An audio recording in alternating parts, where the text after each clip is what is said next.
আসসালামু আলাইকুম। আজকে আমরা জানব উত্তল দর্পণ আঁকার তৃতীয় শর্ত। তাহলে উত্তল দর্পণ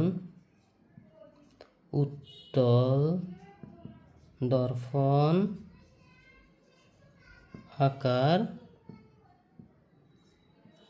তৃতীয় শর্ত। ওকে, তাহলে আমরা আগে প্রথমে একটা দর্পণ এঁকে নিই। এটার মধ্যে ফাড়া লাগানো হয়, ফাড়া লাগাই। ওকে,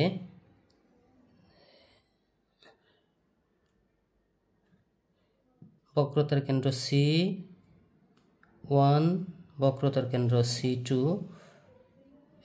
মেরুটা হচ্ছে কি P, C1 আর P অর্থাৎ বক্রতার কেন্দ্র এবং মেরু বরাবর সমান দুই ভাগে ভাগ করলে হয় প্রধান ফোকাস।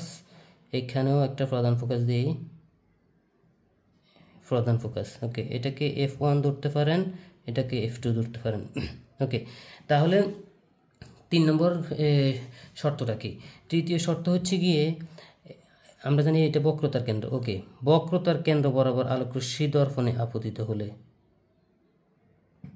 বক্রতার কেন্দ্র বরাবর, এই যে বক্রতার কেন্দ্র বরাবর আলোকরশ্মি দর্পণে আপতিত হলে সে পুনরায় একই পথে প্রতিসরিত হয়। সে দিক পরিবর্তন না করে কি একই পথে কি সে প্রতিফলিত হয় বা ফিরে যায়। আমি আবার বলছি যে বক্রতার কেন্দ্র বরাবর আলোকরশ্মি দর্পণে আপতিত হলে সে একই পথে ফিরে যায় বা প্রতিসরিত হয়। আসসালামু আলাইকুম।